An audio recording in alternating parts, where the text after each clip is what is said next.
11장에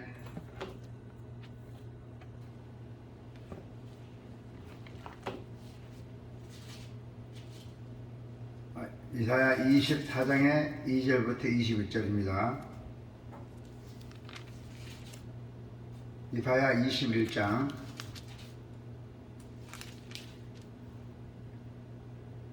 이사야 21장의 11절부터 17절까지요. 11절부터 17절까지 이사야 21장에 자, 같이 천천히 봉독하겠습니다. 두마에 관한 경고라. 사람이 세에서 나를 부르되 파수꾼이여 밤이 어떻게 되었느냐. 파수꾼이여 밤이 어떻게 되었느냐. 파수꾼이 이르되 아침이 오나니 밤도 오리라. 너가 물으거든 물으라. 너희는 돌아올지니라 하더라. 아라비아에 관한 경고라. 대당들이여 너희가 아라비아 숲풀에서 유숙하리라. 대마 땅의 주민들아 물을 가져다가 목마른 자에게 주고 떡을 가지고 도피한 자를 영접하라. 그들이 칼날을 피하며 뺀 칼과 당긴 활과 전쟁의 어려움에서 도망하였느니라. 주께서 이같이 내게 이르시되 품꾼의 정한 계양같이 1년 내에 게달의 영광이 다 세멸하리니 게달 자손 중 할가진 용사의 나무수가 적으리라 하시니라. 이스라엘의 하나님 여호와의 말씀이니라. 두마에 내려진 판결입니다. 세일에서 누군가가 나를 부른다 했어요. 그래서 파수꾼이여 밤이 얼마나 남았습니까? 파수꾼이여 밤이 얼마나 남았습니까? 파수꾼이 대답합니다. 아침이 왔지만 또 밤이 올 겁니다. 묻고 싶으시면 물어보십시오. 또 와서 물어보십시오. 아라비아에게 내려진 판결입니다. 아라비아의 숲과 초원에 장막을 치고 밤을 지내는 대단의 상인들아, 목마른 사람들에게 물을 가져다 주라. 대마 땅에 사는 사람들아, 피난민들에게 먹을 것을 가져다 주라. 그들은 칼을 피해 온 사람들입니다. 그들은 칼을 뽑고 활을 당기는 전쟁터에서 도망친 사람들입니다. 주께서 내게 이렇게 말씀하셨습니다. 모둠으로 고용된 기한처럼 1년 안에 게달의 모든 명성이 사라질 것이다. 게달 자손 가운데 활 쏘는 전사들이 살아남아도 그 수는 거의 없을 것이다. 여호와의 이스라엘 하나님께서 말씀을 하셨다는 것입니다. 자, 미래에 대한 경고였죠. 에돔을 비롯하여 아라비아의 난민과 게달에 세멸할 영광 등에 대해서 경고를 했습니다. 앞날이 어둡다는 것은 소망이 없음을 의미하죠. 죄를 범하는 사람은, 악을 뿌리는 사람은 앞날이 어둡다는 것입니다. 이것은 가정이나 나라도 마찬가지예요. 성경에 보면은 엘리 아들들로 인해서 엘리 집안은 소망이 없어져 버렸고, 그리고 앞날에 어둠이 되어 버렸다는 것입니다. 3상 2장의 27절부터 36절에 나와 있어요. 그래서 그리스도 밖에 있는 모든 사람들, 예수 그리스도 밖에 있는 모든 사람들, 안 믿는 사람들이죠. 그건 앞날이 어둡다는 것입니다. 유다 남동쪽이죠. 유다 남동쪽에 위치한 두마와 아라비아에 대한 경고의 말씀이 선포되었어요. 자, 두마는 에돔을 의미합니다. 에돔을 의미하고, 세일도 에돔을 지칭한 이름입니다. 세일에서 사람들이 선지자를 향해서 이렇게 물을 것입니다. 파수꾼이요 밤이 어떻게 되었느냐. 11절에 나왔죠. 에돔은 지금 밤과 같은 어둠의 시간이 지나가고 있다는 것입니다. 그래서 아침이 언제 올지 간절하게 알고자 했던 것이에요. 그 뜻이 있잖아요. 밤에는 괴롭고, 밤에는 아주 괴롭고 아주 고난이 닥쳐있기 때문에 아침이면 이제 그 고난이 없어진다는 것이죠. 그래서 아침에 오기까지 간절히 기다렸던 것이고, 언제까지 슬픔과 고통의 시간을 견뎌야 할지 알 수가 없어서 부르짖고 있다는 것입니다. 파수꾼이여 밤이 어떻게 되었냐. 그렇게 부르짖었다는 것입니다. 같은 질문을 반복한 것이 얼마나 간절한지를 잘 드러내고 있습니다. 파수꾼이여 파수꾼 두 번씩이나 간절했죠. 그들은 아침이 혹히 오기를 간절하게 고대하고 있었던 것이에요. 그래서 선지자는 세일, 에돔이 됐죠. 에돔 사람들의 질문에 애모모하게 대답했어요. 어떻게 대답했냐면은 아침이 오나니 밤도 오리라 했어요. 15절에 아침이 오나니 밤도 오죠. 그들이 간절히 고대하는 아침이 오기는 하겠지만은 밤이 또다시 찾아올 것이라는 뜻입니다. 고통에서 해방되어 기뻐하는 순간이 잠시 찾아오겠지만 또 다른 고통이 엄습한다는 것입니다. 자, 우리의 인생을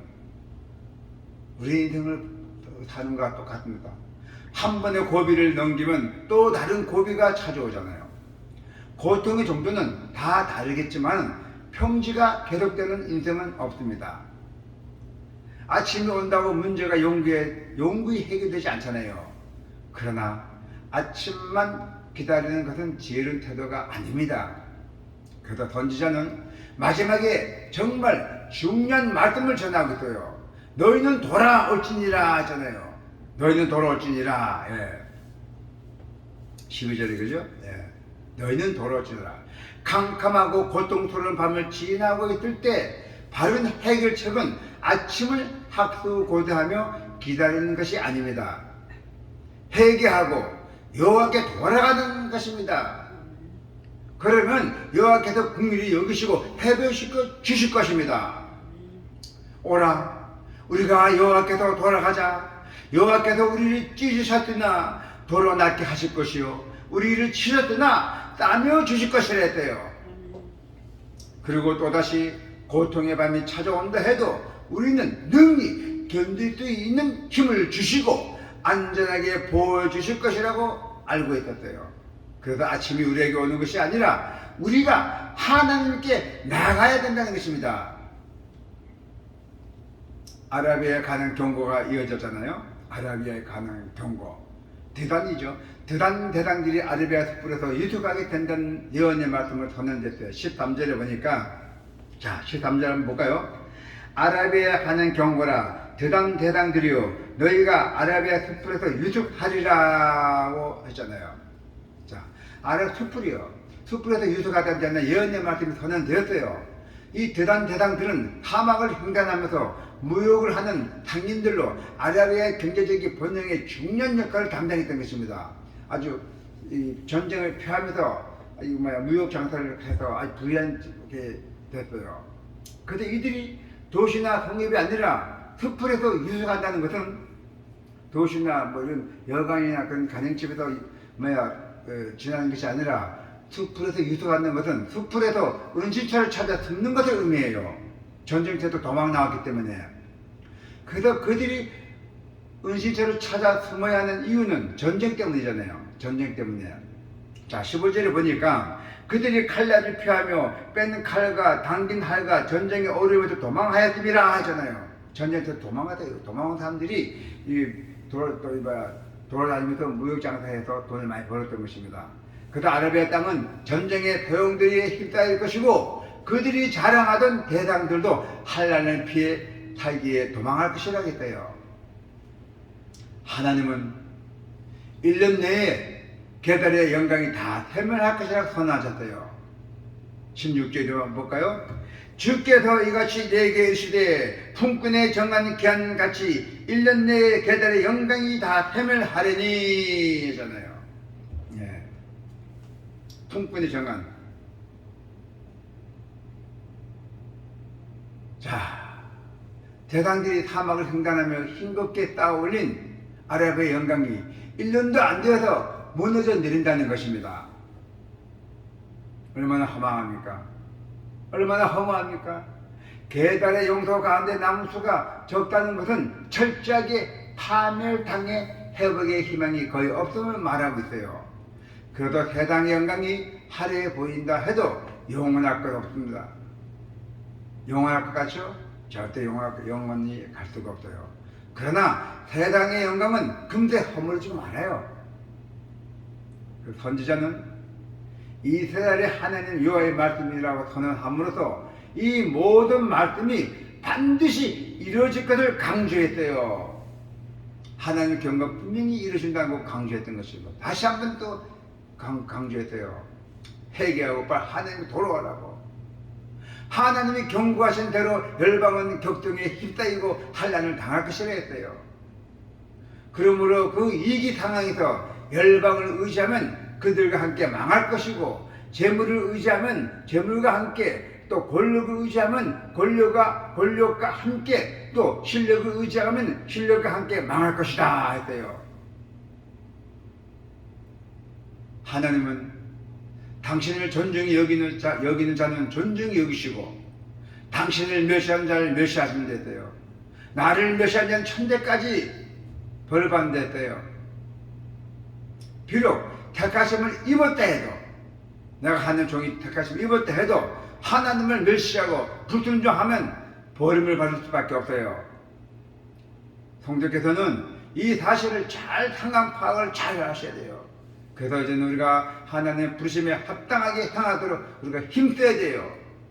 순종해야 되고, 그리고 하나님의 항상 좋은 일을 잘 섬기면서 우리가 이 세상에 살아가면서 하나님께 복받는 삶을 살아가기를 축원합니다. 아멘.